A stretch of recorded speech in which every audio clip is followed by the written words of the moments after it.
Hello and welcome to lecture number 5 for Byzantine and what we're going to call Moorish for right now. We'll talk about that in just 1 second. We're up into about 500 AD, and by this time the Roman Empire has fallen apart for various reasons. You can see here, this is a map of the Roman Empire, and you can see the pink reddish color is kind of the largest extent, plus orange that was added later. It got quite large. So the Roman Empire extended all the way up into England, all the way across Spain and what would become France, into Germany, northern Africa, into Egypt. If you're working on Antony and Cleopatra, you know all about that.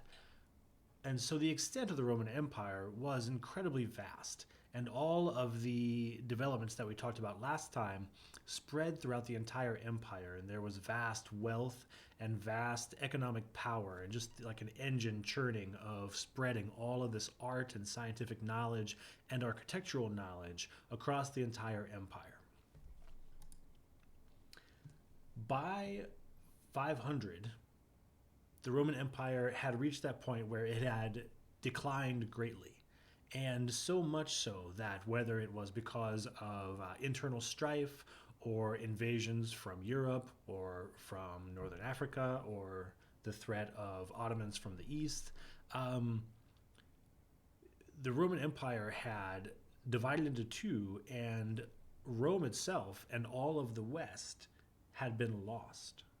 And so what was left was the Eastern Empire centered around Constantinople, which today is Istanbul in Turkey. And so even though they had lost their home in Rome and the center of their operations, so vast and powerful was the empire that the lesser half of it in the East could continue going on for a long, long time. And so the biggest, most important emperor of the Byzantine Empire was Justinian.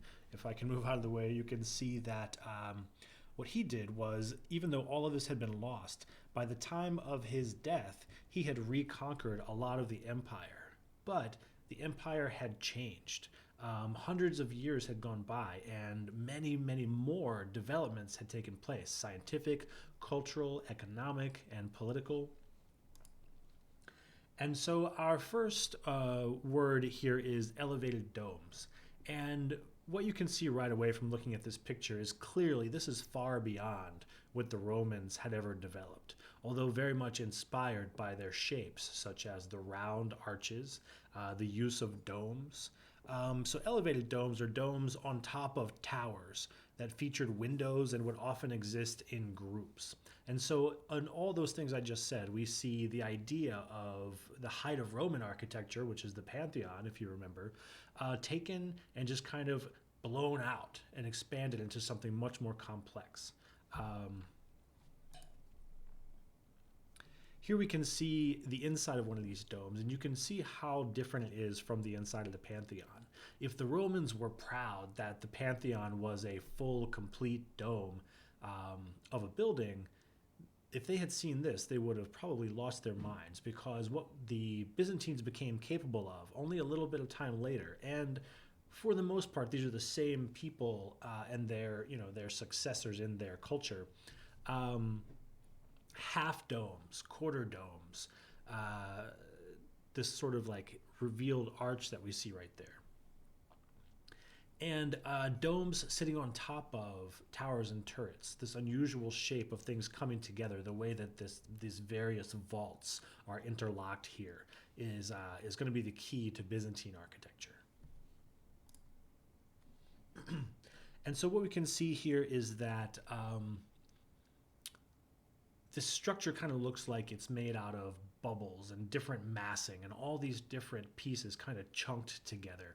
And that is another key element of Byzantine architecture. There's nothing in Roman, far be it from Greek or Egyptian, that would have been this complex. And you can see the level of complexity in the way that pieces come together perfectly, and how pieces are extensions of other pieces and bubble on bubble on bubble. It's just a complexification and an evolution of all the same ideas that were being developed up until the complexity of Rome.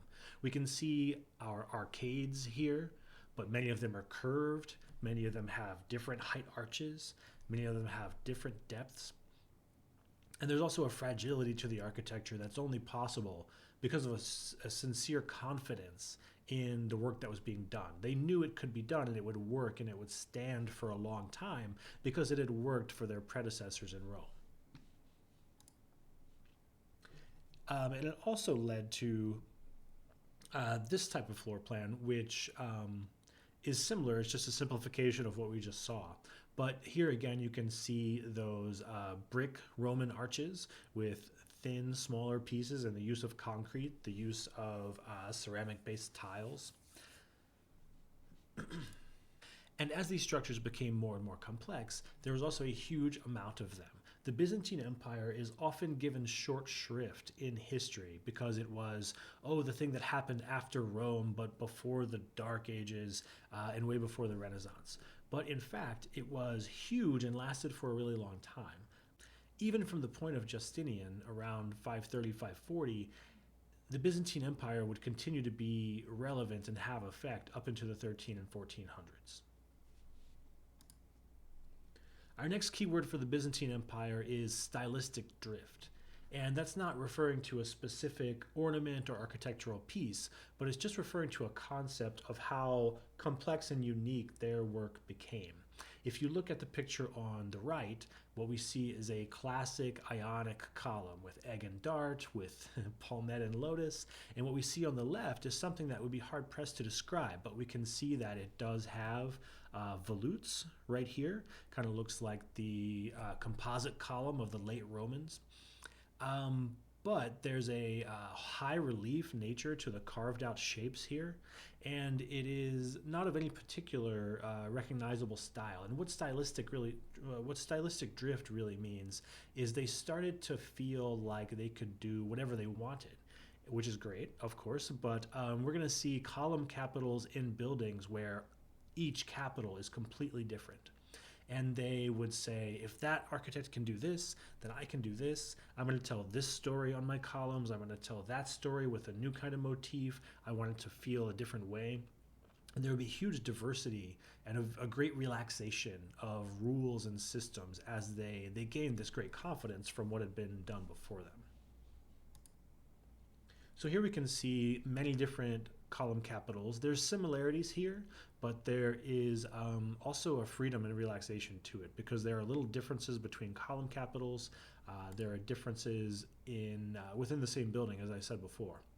Here we can see that quite a natural and organic feeling has come to these capitals, kind of foreshadowing the future of Art Nouveau and things like that. The softness, the animal nature to it, and the sinuous line are all things that are coming down the road in architectural history that first find their origins in a relaxation that the Byzantines sort of evolved and took onto themselves. So there was quite a few, almost as many as there are buildings or more, different types, and you can get into admiring these, but it's very difficult to get into classifying them because there's so many different types. And they are inspired by a lot of what we see from before, such as the acanthus leaf or other animal and geometric imagery. But overall, there's just an incredible diversity. And something else that we see here that's very important to the Byzantine Empire is that for the Byzantine Empire, it existed when and after Christianity had risen to prominence within Rome and over time became the primary religion of this area of the world. And so for the Byzantines, Christianity was something that they took for granted was the main thing, the main element of their culture. And we're going to see that a lot in all of their architecture and their art. We can see it here in the Chi-Rho symbol, which symbolized Christ. We can see it here in the cross. And along with stylistic drift for their column capitals and everything else, did the Byzantines have stylistic drift in their columns? Absolutely. Look how strange these columns are. The picture on the right is what we refer to as Solomonic columns, coming from King Solomon. but they started to come out at this time period, and they were just simply helical spiraled columns.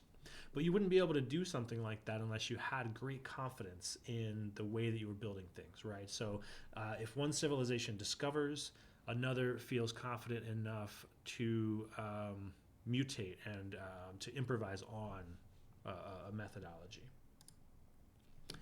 Our next keyword here is cross in a square.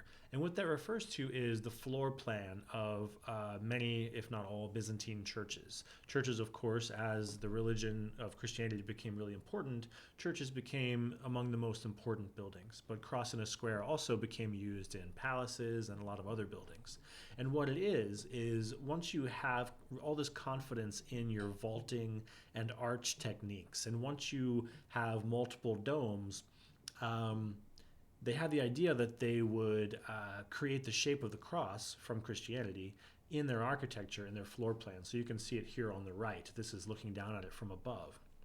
And what you can see on the left is that it enables this sort of bubbling of domes and arches that is so common throughout church architecture for the rest of time.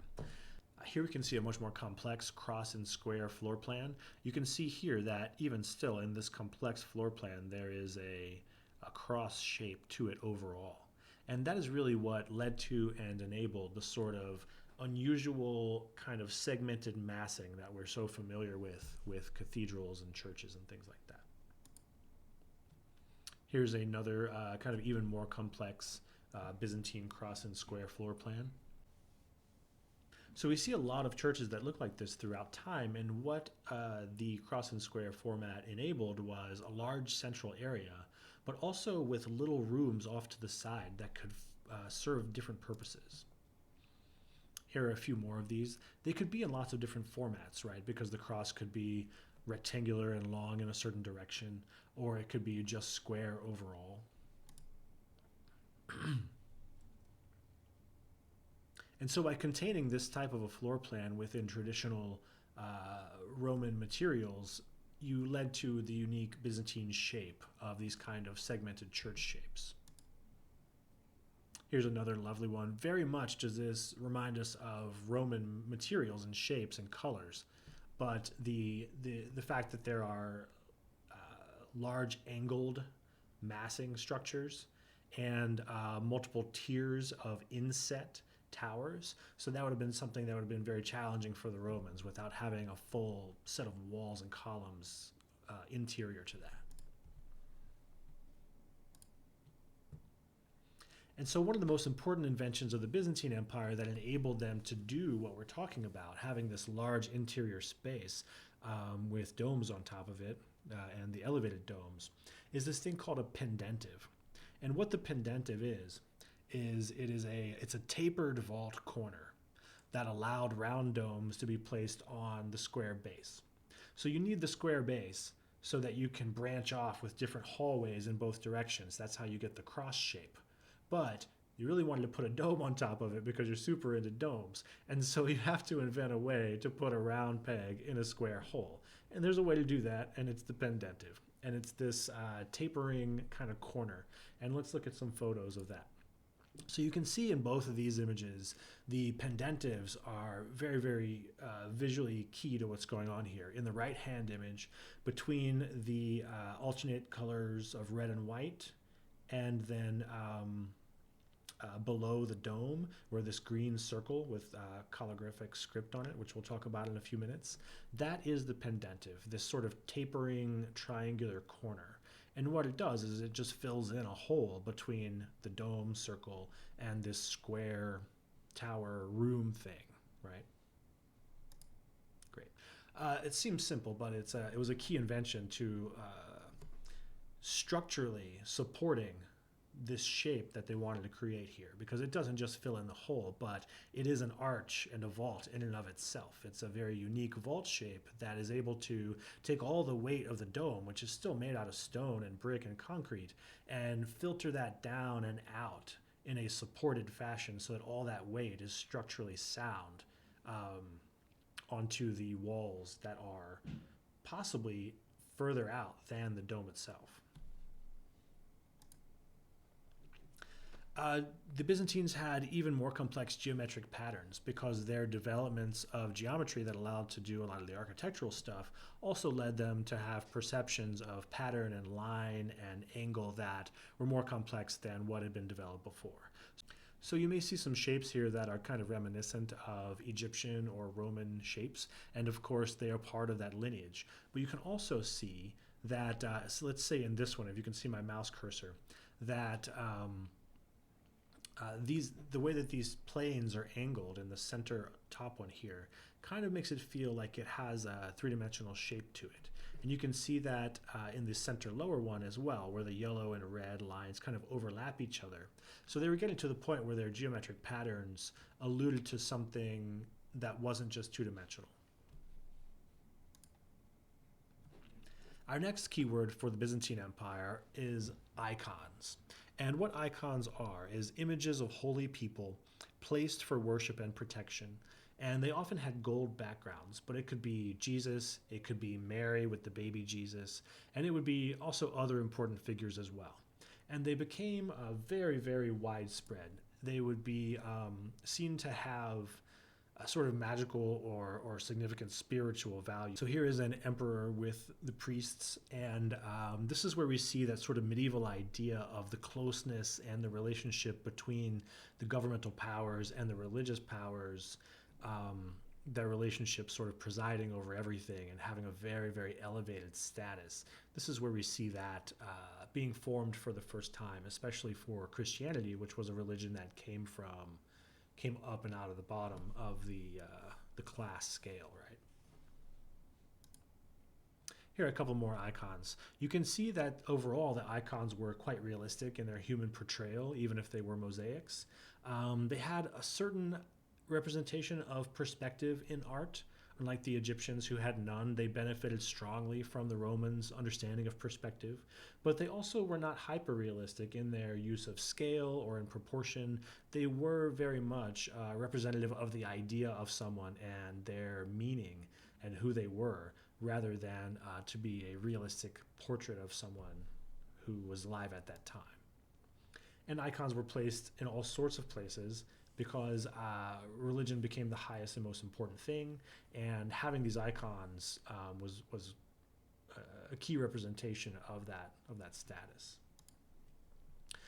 So the Byzantines went absolutely nuts with their icon presentation. The interior of this church is entirely gilded and painted over with icons telling different important stories with text that relays certain mottos. To the point that icons became a major problem in the church and partially led to the splitting of the church into the Byzantine church, which became the Orthodox Christian church, and later the Roman Catholic church. Icons came to be seen as worshipped too much, and so it became a huge sticking point, to the point that icons started to be destroyed and wiped out. Our last keyword for the Byzantine Empire is the Hagia Sophia, which is it's a massive cathedral in Istanbul, which used to be Constantinople, the capital of the Byzantine Empire.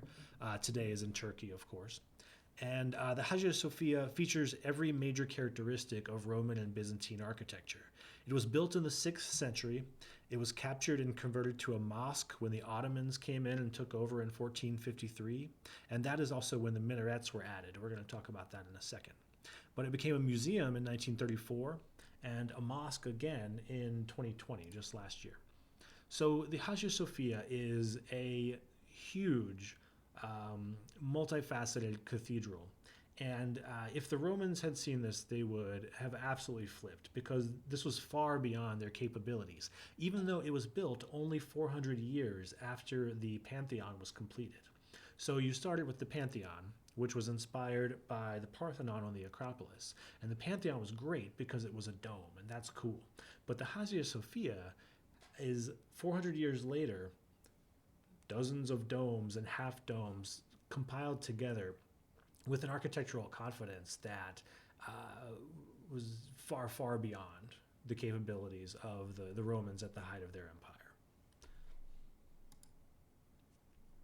So there's so many features here that come from the Romans, and the ability to evolve is what is remarkable about the Byzantines. So even though there was a lot of war and there was a lot of development going on, the Byzantines benefited from a continuous lineage of architects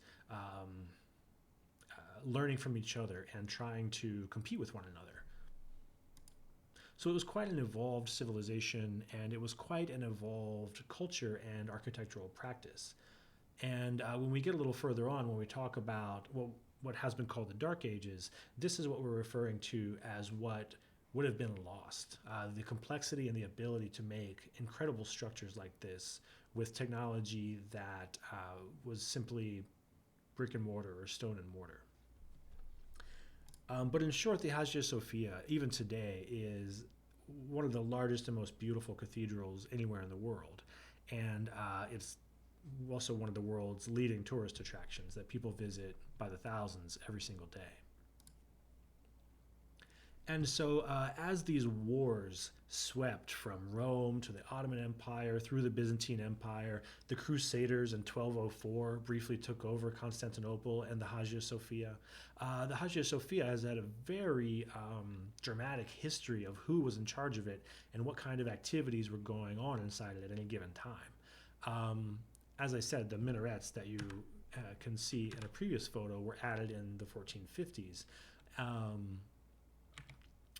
But today, again, it is a mosque, which relates to Turkey as a country and their predominantly Islamic practice.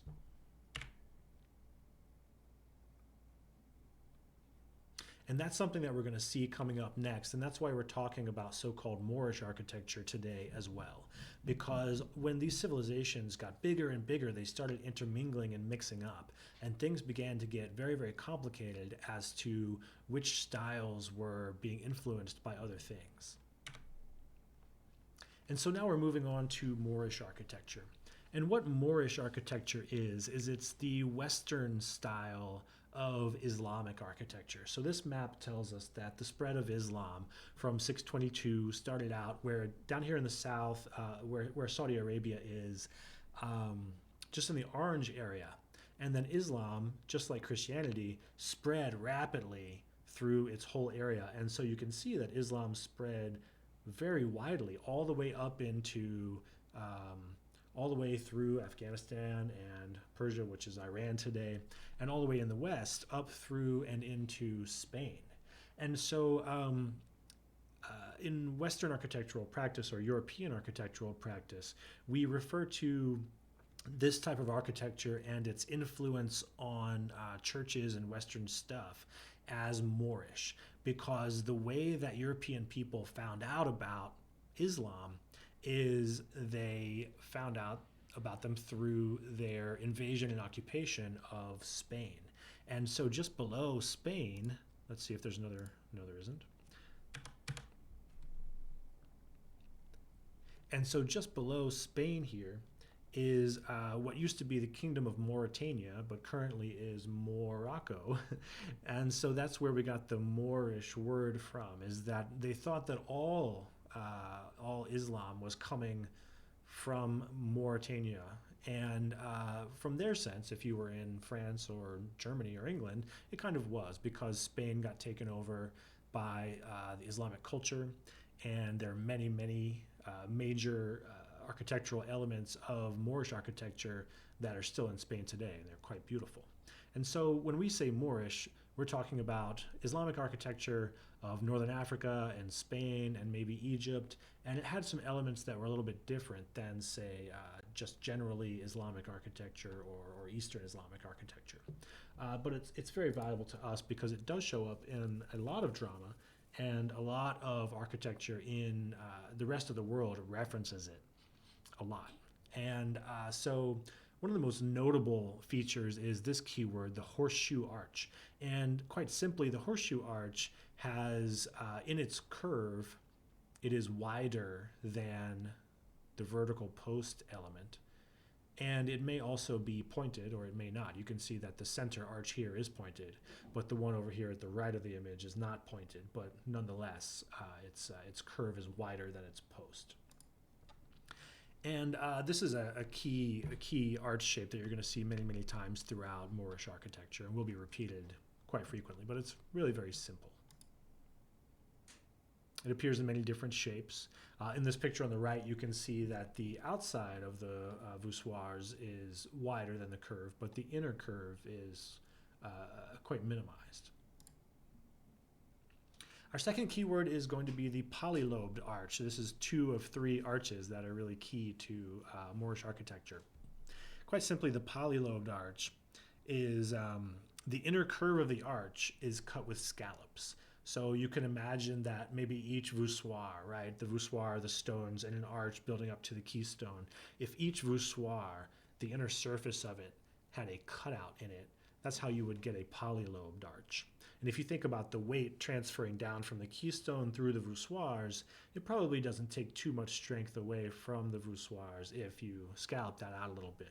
And then that evolving to be more and more and more is what led to this incredibly leaf-like shape. These are also called multifoil arches, and foil being a term for the word leaf. And so these polylobed arches are quite lovely and interesting, and are also ubiquitous throughout the Moorish architectural practice.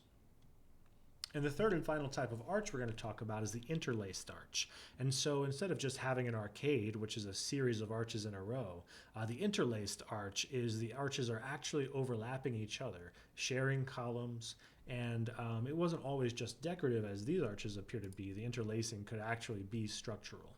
But it gives it a very, very complex and exotic kind of a feel to it. One of the major ways that Moorish architecture appealed to the West is that it had a level of detail and a level of intricacy that maybe wasn't quite as present for a long time coming out of Romanesque, where many simple circular curves and plain brick walls had a sort of cleanliness to the shape, whereas the level of detail in Moorish led to a wide practice of Moorish architecture and inspiration. And our next keyword is going to be minaret. And minaret is a tower built into or adjacent to a mosque. And it provided 2 things. It provided a visual recognition point where you could say, oh, where's the mosque? Oh, there's the minaret.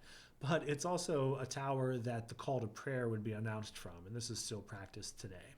But these were elaborately decorative because they were towers that their sole function wasn't to hold anything else up. They sort of existed for their own reasons, and so they could have quite a lot of elaborate decoration on them. There are many, many types of minarets, and all of them sort of feature these different horseshoe arches or polylobed arches or pointed domes that are very, very common. And on the Hagia Sophia as well, which of course is a mosque again. As I said, the minarets were added in 1453. So I just wanted to bring us back to the Hagia Sophia so we could look at these minarets and sort of see how this cathedral evolved over time. Our next keyword is Ablaq. And what Ablaq is, it's alternating colors of rows of stones, and it could be alternating in the masonry like the wall like this, or it could be alternating in the voussoirs of the arches like in both of these photos, and they could come together. And it's a very graphic, very bold visual element that nonetheless is one of the oldest so bold visual statements that you can make in architecture. You can see that it could be quite intricate in both of these images. Some of the stones are not cut just straight, but have actual foliation so that they kind of look like leaves in their joinery. And Ablaq doesn't have to just be black and white. Frequently it's also red and white. And you can see that the voussoirs here in these arches, the red ones appear to be made out of brick, while the white ones look to be solid, so they either are single stones or they have been parged over to appear to be single stones. Here's some more Ablaq, and it is an incredibly lovely and visually stunning thing that lasts forever because it's not typically done as a paint treatment. It's often done by using different types of stone. And it could be tied into quite elaborate, almost mosaics of stonework and masonry. Here you can see different variations of Ablaq.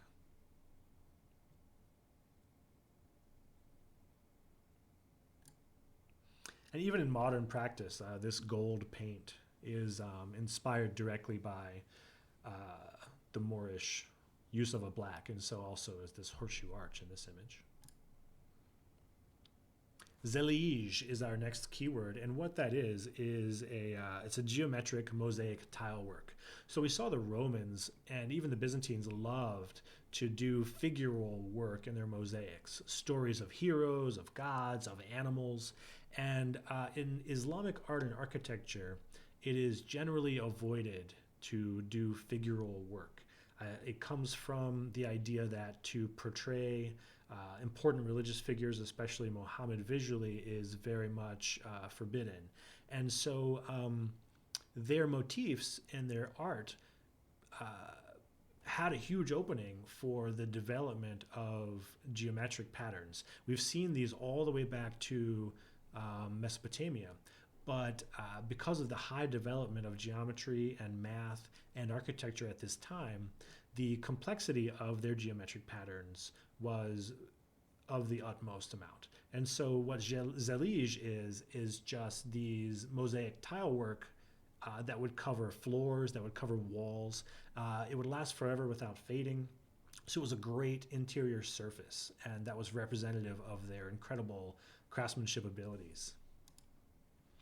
And it would manifest itself in many, many different ways.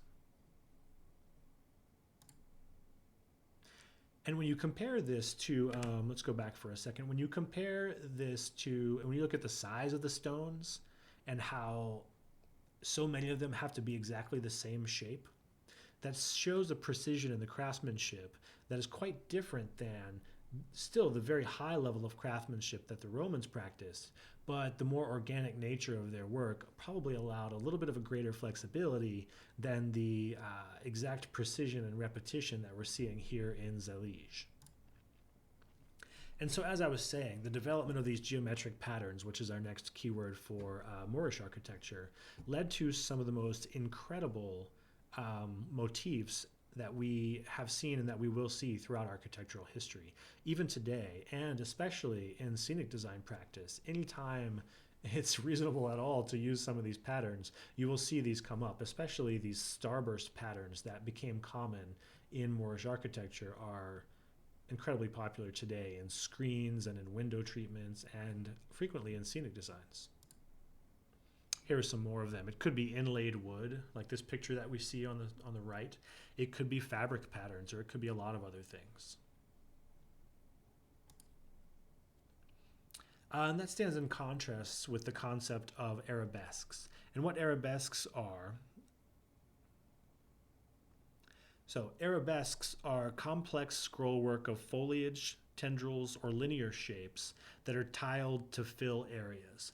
And so what they would do is, whether it was vines or leaves or just curvy lines, they would want to fill negative spaces between major elements with shapes. And so all of what we're seeing here is arabesque.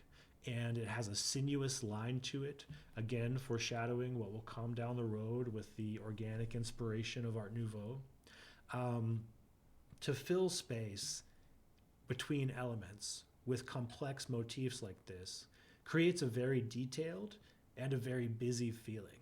And so as a designer or anyone who might be creating something like this, you want to have a good balance between your positive and negative space. And if you have arabesque and you're filling up detail in an area, you want to be very aware of how that looks overall. You can see here on the right, this polylobed arch, the negative space is generated from the borders of each arch and these interlaced arches above, and the arabesques between them fill out the space, giving it a good balance of detail. In this picture on the left, you can see this almost wants to feel like a classical order column. You can see there are stacks and tiers of different motif styles, even down here to what's almost like an Egyptian feeling leaf motif. Calligraphy. And so again, in the spirit of avoiding figural work overall, another thing that developed as a strong as a strong piece of ornament and decor for Moorish architecture and for Islamic architecture overall is the use of calligraphy. And what it is a script that looks like brush script. And it would have significance in what it says, in its meaning for the building and for the people in the area. But to use it as a motif, it became not just text, it became complex in its expression, almost like the complexity of calligraphy or graffiti or many other writing practices that have an art all of their own. Islamic script has an art all of its own that makes it a motif that is quite beautiful and complex. So you can see it overlaps arabesques here, and it appears that the letters have been shaped to fill the space specifically. And so here you can see on the left that it's been combined with other motifs. At the top there are arabesques. Down here, this ziggurat pattern is a very old geometric pattern dating all the way back to the Mesopotamians. At the bottom there is zelij. And then here and here also, there are two layers of calligraphy that, presented in quite different ways, give a very different visual feeling.